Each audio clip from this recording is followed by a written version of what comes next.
That piece isn't for people like you. The words slice through the pristine air of Geneva timepieces, silencing every conversation in the showroom.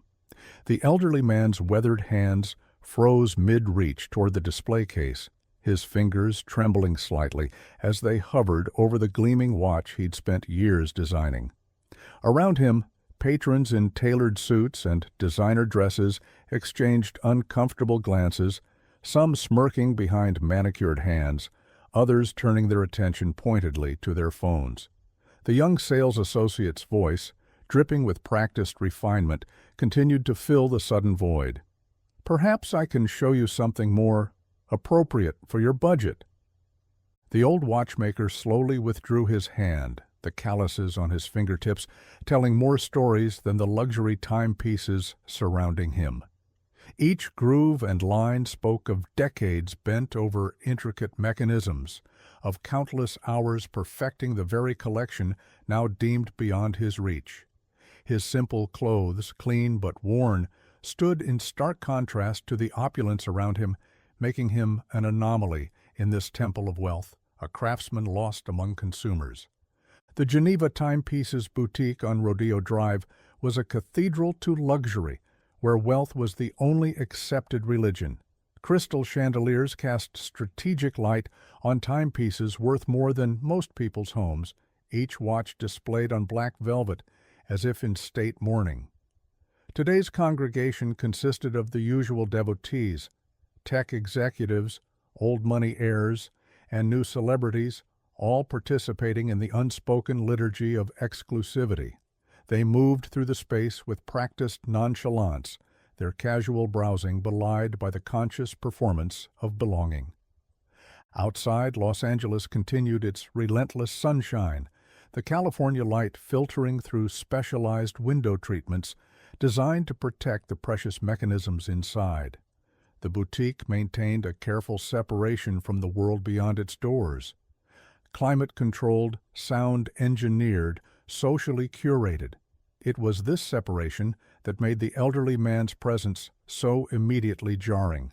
His well-worn blazer and simple button-down shirt marked him as clearly as a brand logo might, but with the wrong signifiers, a dissonant note in the boutique's carefully orchestrated harmony of affluence. The humiliation hung in the air, as tangible as the scent of leather and polished glass. Several customers had begun recording discreetly, anticipating the old man's dejected exit, another viral moment for their social feeds. The old craftsman's eyes, however, didn't reveal shame, but a profound sadness as they lingered on the watch's intricate moon phase complication, a feature he had personally perfected over countless sleepless nights. What no one noticed was the man who had just entered through the boutique's ornate doors. Dressed casually in a simple black cap pulled low and dark sunglasses, he paused at the threshold, taking in the scene. The tension in the room shifted imperceptibly as he removed his glasses, revealing eyes that had captured emotions on screens worldwide. In them now burned something rarely seen in his acclaimed performances, genuine, unscripted indignation. Leonardo DiCaprio had come for a watch, but he would leave with something far more valuable. A moment of truth. The boutique's interior mirrored the watches it housed, meticulously crafted, coldly perfect, and designed to intimidate. Crystal chandeliers cast precise light onto glass display cases where timepieces worth more than most people's annual salaries gleamed against black velvet. The air conditioning maintained an artificial chill, as if to preserve not just the watches, but the exclusivity of the space itself. At the center of this theatrical display of wealth stood Maximilian Reinhardt, 73 years old, master watchmaker for over 5 decades, now reduced to an unwelcome spectacle. Max had been part of the original team that created the Celestial Symphony Collection, limited edition masterpieces that seamlessly merged art with mechanical precision. Each watch contained over 400 hand-finished components, many of which had passed through his own hands during the creation process. For 15 years, he had devoted himself to perfecting the moon phase complication that now defined the collection's signature aesthetic. But the company had changed hands twice since then, his name gradually erased from the marketing materials, his pension diminished through corporate restructuring, his contribution relegated to anonymity. Today was supposed to be different. After saving for years, selling his modest collection of tools, and even parting with his late wife's jewelry, Max had finally accumulated enough to purchase one of his creations, a private victory lap in his twilight years. He hadn't expected a red carpet, but neither had he anticipated becoming an object of derision, a cautionary tale of social overreach. The sales associate, Thomas, according to his platinum name tag, continued his performance, his voice a study in practiced condescension. "These pieces represent the pinnacle of horological craftsmanship, sir. Each celestial symphony is an investment, not merely a timepiece." He gestured toward the door with manicured fingers that had never known the bite of precision tools or the patience required to adjust a balance spring. "Perhaps the boutique down the street might offer something within your parameters." The watching crowd had grown, their attention oscillating between discomfort and voyeuristic fascination. A woman in Chanel whispered to her companion, her voice carrying just enough to ensure Max would hear, "How did they even let him through the door?" Her companion suppressed a laugh, adjusting his own watch, a celestial symphony, with performative ostentation. Another patron raised his phone slightly higher, ensuring a better angle for his Instagram story. The quiet degradation was evolving into a social exhibition. Max's dignity remained intact, but fraying. He straightened his spine, curved from decades hunched over watchmaking benches, and found his voice. "I understand the value beyond the price." His words emerged soft yet clear, carrying the weight of knowledge that transcended the superficial understanding of luxury. "I helped create the moon phase complication in that very model." The statement hung in the air, met with skeptical glances and dismissive smirks. To them, it sounded like the desperate claim of an old man reaching beyond his station, a sad, transparent attempt to belong in a world that had clearly rejected him. Thomas's smile tightened, professionalism battling irritation. "Sir, many of our customers are enthusiasts who appreciate the craftsmanship." The implication was clear. Appreciation didn't equate to ownership rights. He moved slightly closer, lowering his voice. "I must insist that you stop disturbing our clientele with these claims." It was at this precise moment that Leonardo DiCaprio removed his cap, revealing himself fully to the room. The reaction was immediate but controlled, the restrained excitement of wealthy patrons accustomed to celebrity proximity, yet still affected by it. Phones shifted direction, now capturing the Oscar winner's presence. Thomas's attention wavered, his professional instincts calculating the commission potential of this unexpected arrival. Max remained unaware of the shifting dynamics, his eyes still fixed on the watch that represented not just luxury, but personal validation. DiCaprio moved through the space with understated confidence, nodding politely to those who caught his eye, but maintaining his trajectory toward the unfolding scene. His expression revealed that he had witnessed enough to form an opinion, the slight tension around his eyes, the purposeful set of his jaw. He had built a career portraying men witnessing injustice, men standing at moral crossroads, men choosing between self-interest and principle. But this wasn't a script, and the emotions crossing his face weren't the result of direction, but genuine human reaction. The boutique's atmosphere had transformed completely. What had been a scene of quiet humiliation was now charged with anticipation. The patrons who had been recording Max's discomfort now found themselves potential supporting characters in a different narrative, one where a Hollywood icon might redefine the afternoon's winner and losers. Thomas, sensing the shift, began mentally rehearsing how he would address the celebrity, while maintaining control of the situation with the elderly interloper. "Mr. DiCaprio!" Thomas pivoted with practiced poise, his posture transforming as he approached the actor. "Welcome to Geneva Timepieces. We're honored to have you visit us today." The salesman's transition was seamless, the contempt directed at Max instantly replaced by deferential enthusiasm. Behind him, Max took the opportunity to step back, perhaps preparing for a quiet exit now that attention had shifted elsewhere. The watchmaker's shoulders had curled inward, his temporary courage evaporating under the weight of public scrutiny. Leonardo acknowledged Thomas with a brief nod, but didn't stop. Instead, he continued directly toward Max, creating a ripple of murmurs among the onlookers. Phones captured the unexpected trajectory, social media algorithms already calculating the viral potential of this collision between celebrity and obscurity. The bejeweled audience watched with the heightened attention of theatergoers when a performance veers from its expected script. "Excuse me," DiCaprio said, addressing Max directly. His voice carried the natural authority of someone accustomed to being heard, but without the practiced condescension of Thomas's customer service tenor. "I couldn't help overhearing. You worked on these watches?" The question was simple, delivered with genuine curiosity rather than skepticism. The actor's eyes held a quality rarely captured in his films: unscripted interest, the authentic engagement of one human with another. Max looked up, momentarily confused by being directly addressed in a space where he had been rendered effectively invisible. "Yes," he said, his voice steadier now, "for nearly 2 decades. The moon phase primarily, but also elements of the perpetual calendar."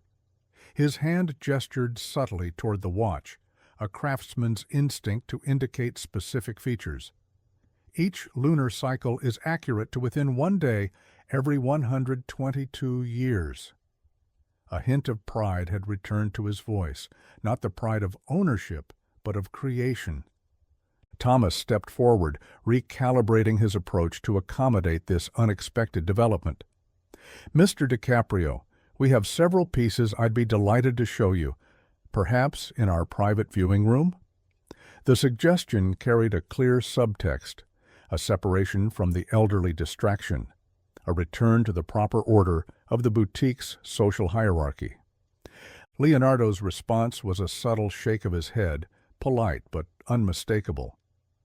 "I'd like to hear more about these watches from someone who actually made them."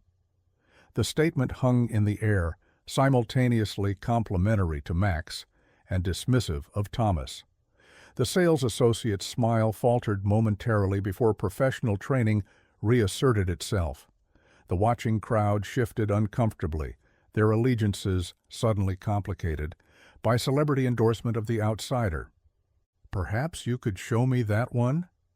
DiCaprio pointed to the exact model Max had been reaching for earlier, the Celestial Symphony Midnight Edition, its deep blue face reminiscent of the night sky, titanium and white gold case gleaming under the boutique lights. Thomas hesitated, glancing between the watch, the actor, and the old watchmaker. The boutique's carefully maintained social order crumbling around him. "Of course, Mr. DiCaprio." Thomas retrieved the timepiece with ceremonial care, placing it on a velvet tray. This particular piece features a perpetual calendar, moon phase complication, and— "I'd like to hear about it from him," Leonardo interrupted, nodding toward Max. The direction was gentle but firm. Several onlookers exchanged glances, some bemused, others increasingly uncomfortable with this disruption of expected social dynamics. The woman in Chanel who had commented earlier was now filming discreetly, her previous disdain transformed into keen attention. Max stepped forward, his initial hesitation giving way to the confidence of expertise. When Thomas reluctantly handed him the watch, Max's hands, once dismissed as too weathered for this environment, now moved with reverent precision. "The moon phase is powered by a differential system I designed to minimize friction." His fingertip traced the edge of the tiny, perfectly detailed moon. Each star in the background is hand-applied platinum, positioned to replicate the northern hemisphere's winter sky. Leonardo leaned closer, genuinely interested. "How long does it take to make just one?" "From raw materials to completion, about 9 months for this model," Max replied, his voice growing stronger. "The movement alone has 376 components, each finished by hand." His eyes brightened with the passion of a creator reconnected with his creation. Thomas attempted to reassert control. "Our master craftsmen at the manufacturer." "We're trained by people like me," Max finished quietly, not confrontational, but matter-of-fact. "I spent 47 years at the bench and 15 years developing this particular complication." The atmosphere in the boutique had transformed. What had begun as an exercise in exclusion was evolving into something else entirely, a master class in the very craftsmanship the boutique claimed to revere, but had been treating as mere marketing material. The other customers were now listening attentively, their phones still recording, but their expressions changed from mockery to genuine interest. Leonardo carefully took the watch from Max, examining it with newfound appreciation. "And you were hoping to purchase one of these today?" he asked, his voice deliberately clear enough for others to hear. The question brought the original conflict back into focus. The craftsman denied access to his own creation. Max nodded, a complex emotion crossing his weathered features. "I sold my tools, my wife's jewelry, even my first watch, a gift from my father." The admission carried no plea for sympathy, only the straightforward explanation of someone who had prioritized this moment, this connection to his life's work. "I wanted to own what I had helped create, before." He didn't complete the thought, but the implication hung in the air, adding poignancy to his quest. Thomas, recognizing the shifting narrative, attempted damage control. "We would of course be delighted to show Mr. Reinhardt our collection," he offered with strained cordiality. "Though the Celestial Symphony pieces are our premium line, and availability is extremely limited." The caveat was delivered with practiced regret, a familiar defense mechanism of exclusive retail. DiCaprio handed the watch back to Max, watching as the old man's fingers traced the contours he had once helped design. "How many of these did you make in your career?" the actor asked, genuine curiosity in his voice. "Thousands," Max replied, "though most I never saw completed. My part was usually the movement, the heart." His expression softened. "But this collection, this was special. I was involved from concept to completion." A man in an expensive suit who had been watching the exchange with mounting interest stepped forward. "I purchased one last year," he said, extending his wrist to reveal a Celestial Symphony in rose gold. "I had no idea about the craftsmanship involved." His tone had transformed from the superior amusement he'd displayed earlier to something approaching respect. Other customers began to engage, the atmosphere shifting from exclusionary to inclusive. Questions emerged about the watchmaking process, about Max's career, about details of the craftsmanship that Thomas's sales script had reduced to bullet points. The elderly watchmaker answered each inquiry with the quiet confidence of true expertise, his initial humiliation gradually replaced by the dignity of acknowledged mastery. Leonardo observed this transformation, satisfaction evident in his expression.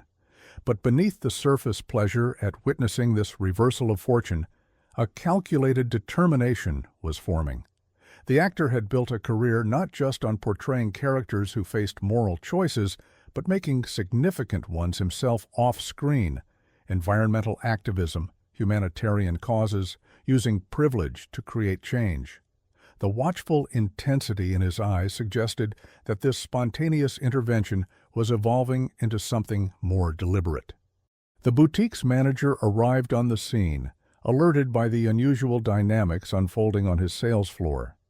Impeccably dressed in a tailored suit that announced his authority, Edward Harrington surveyed the situation with the practiced eye of someone accustomed to navigating delicate social waters. He recognized DiCaprio immediately, and the elderly man with mild confusion, quickly assessing that something had disrupted the boutique's carefully maintained atmosphere of exclusive tranquility. "Mr. DiCaprio, what an honor," he began, extending his hand. "I'm Edward Harrington, General Manager. I trust Thomas has been assisting you adequately." His smile was polished, but his eyes darted between the actor, the watchmaker, and the gathered crowd, calculating the potential public relations implications of whatever was transpiring. "Actually," Leonardo replied, "Mr. Reinhardt here has been providing the real education." He gestured toward Max with genuine respect. "Did you know he designed the moon phase for your Celestial Symphony collection?" He was explaining the differential system that powers it.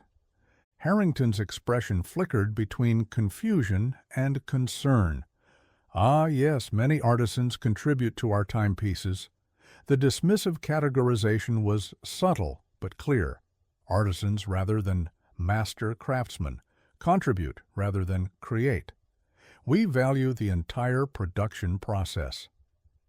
"Then perhaps you could explain," Leonardo continued, his voice maintaining its friendly tone while taking on an edge of challenge, "why one of those artisans isn't being permitted to purchase what he helped create, especially when he's clearly prepared to pay the asking price." The question silenced the room. Thomas shifted uncomfortably, while Harrington maintained his professional composure, though the strain was becoming visible. "There appears to have been a misunderstanding," he offered smoothly. "Geneva Timepieces welcomes all serious clients." "That wasn't the impression I got when I arrived," DiCaprio countered, still pleasant but unyielding. "What I witnessed was a man being humiliated for having the audacity to want to own something he poured his life into making." Phones were capturing every word, every reaction. The woman in Chanel had abandoned any pretense of discretion, recording openly now.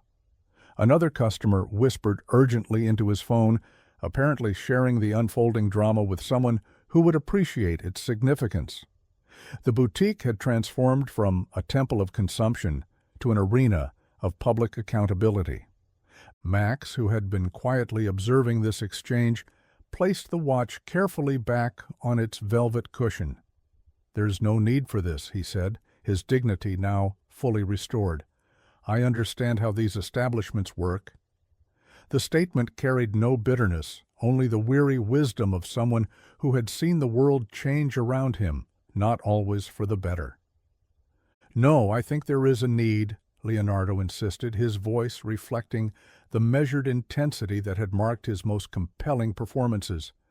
"There's a need to recognize the disconnect between what we claim to value and how we treat the people who create that value." He looked directly at Harrington now. "Your marketing celebrates craftsmanship and tradition, yet you've just alienated someone who embodies both." Harrington, recognizing the precarious position he now occupied, shifted strategies. "Mr. Reinhardt, please accept our sincere apologies for any miscommunication." The words were practiced, corporate. "We would be honored to show you our collection with the attention you deserve." "The attention he deserved from the beginning," Leonardo amended quietly. The tension in the room was palpable. Other customers had become active participants in this drama, their own relationships with luxury and exclusivity suddenly complicated by this confrontation between creation and consumption, between substance and symbol. A younger couple who had been browsing quietly in the corner approached, the man extending his hand to Max. "My grandfather was a watchmaker in Switzerland," he said. "Not at your level, but he taught me to appreciate what goes into these pieces. Would you mind telling me more about how you designed that moon phase?" Before Max could respond, Leonardo made a decision that would transform the moment from confrontation to resolution. "I'd like to purchase the Celestial Symphony Midnight Edition," he announced, his voice carrying clearly through the boutique. Heads turned, attention sharpened, but not for myself. The statement hung in the air, its implication clear, but its execution still uncertain. Thomas and Harrington exchanged glances, professional instincts battling with the unique circumstances. The potential sale was substantial, but the context had become complicated beyond their training. "And," Leonardo continued, allowing no time for interruption, "I'd like Mr. Reinhardt to select it personally, since no one here understands these watches better than the man who created them." The actor's expression was pleasant, but his intention unmistakable. He was rewriting the afternoon script, transforming humiliation into vindication. Harrington, ever the professional, found his balance quickly. "Of course, Mr. DiCaprio, we would be delighted to accommodate your request." He gestured toward the display case, inviting Max forward with newfound deference. "Mr. Reinhardt, please select whichever piece speaks to you." Max hesitated, momentarily overwhelmed by this reversal. His eyes met Leonardo's, searching for understanding. "I can't accept—" "You're not accepting anything," the actor interrupted gently. "You're selecting a watch that you helped create, that you saved for, that you sold family treasures to purchase." His voice lowered slightly, though still audible to those nearby. "Consider it an investment in preserving craftsmanship. The world needs more creators and fewer consumers."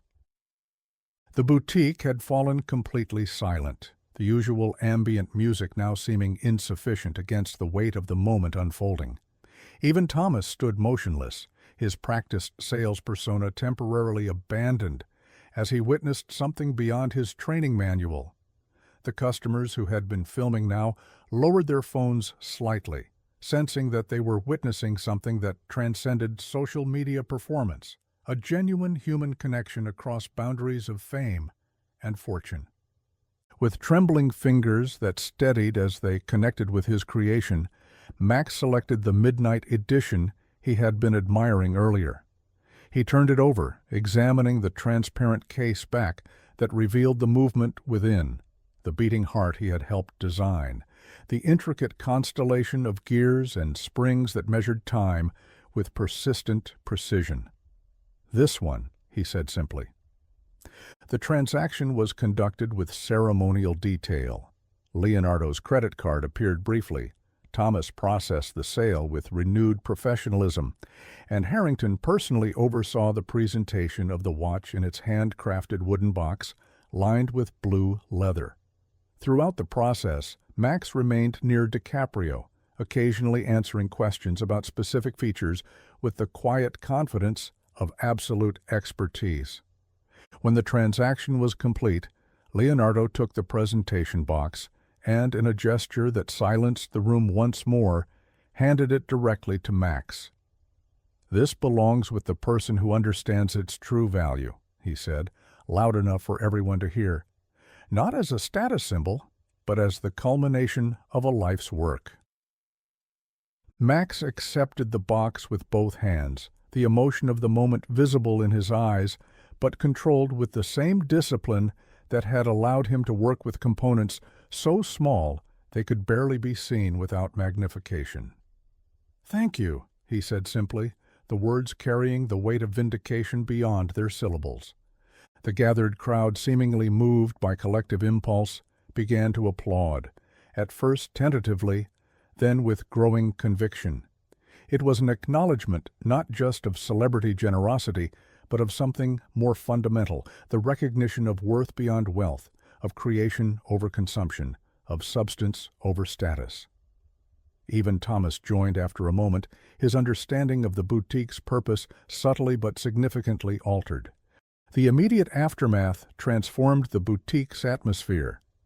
Customers who had been distant observers or passive participants in Max's humiliation now approached him with genuine interest.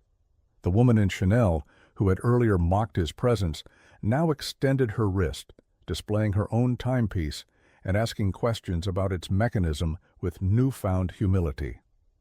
The man who had revealed his celestial symphony engaged Max in detailed conversation about the watch's perpetual calendar function, listening with rapt attention to explanations of leap year calculations and phase adjustments.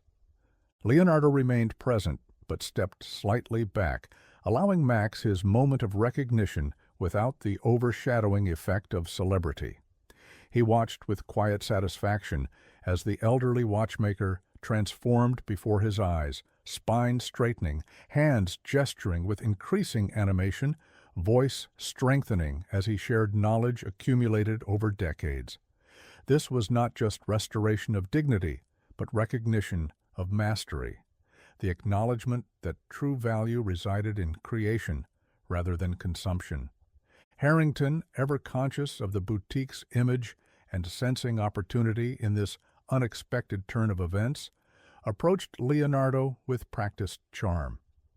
"Mr. DiCaprio, your generosity is truly remarkable. Perhaps we could arrange a special event, a master class with Mr. Reinhardt for our premium clients."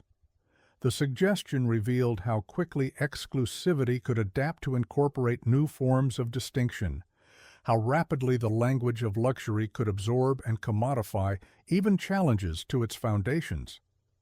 Leonardo's response was measured, delivered with the same thoughtful precision that characterized his most nuanced performances.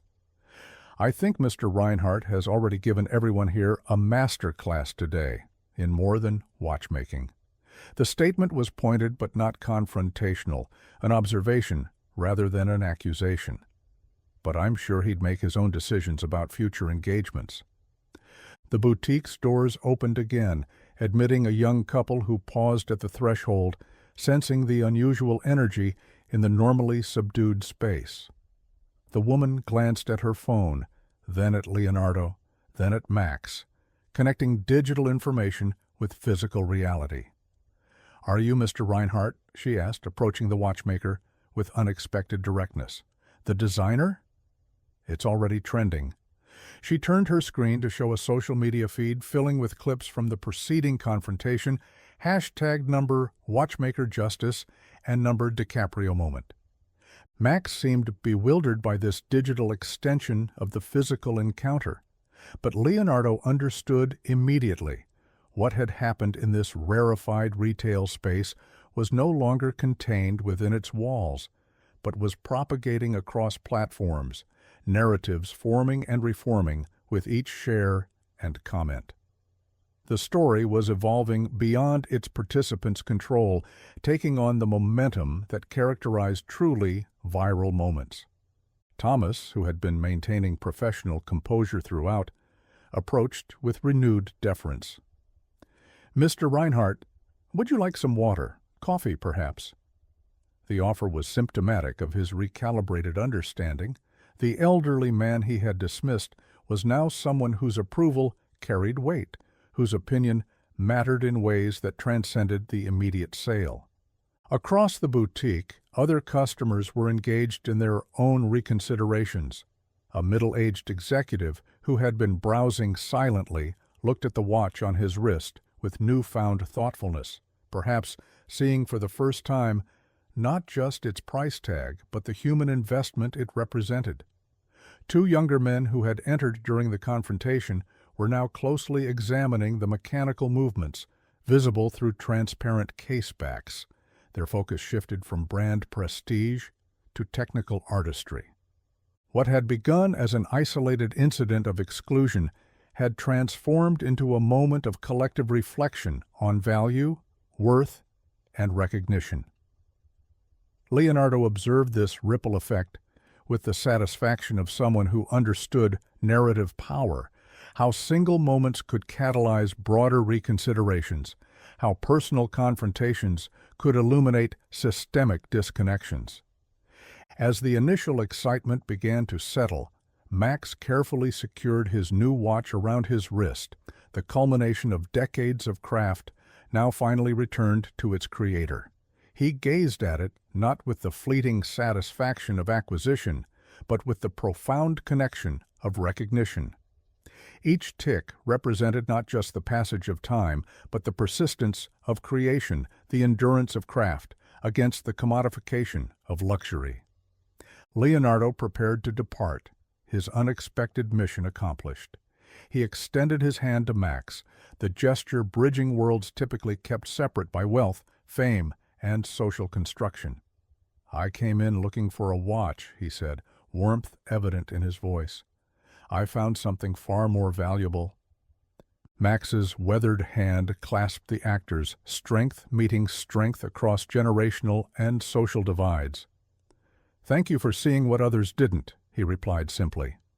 As Leonardo turned to leave, Harrington made one final approach, his professional smile now tempered with genuine reflection.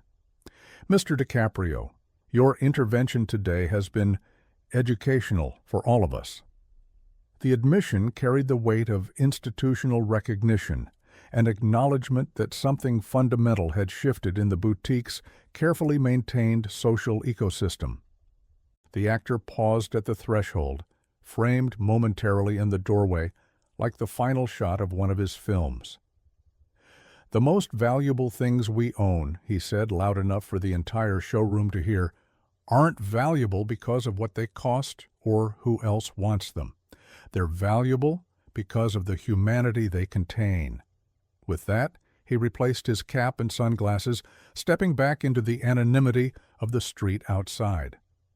Inside Geneva Timepieces, Max found himself surrounded by people eager to hear his stories, to understand the craftsmanship he embodied, to connect with the human element behind luxury that had previously been marketed but not honored.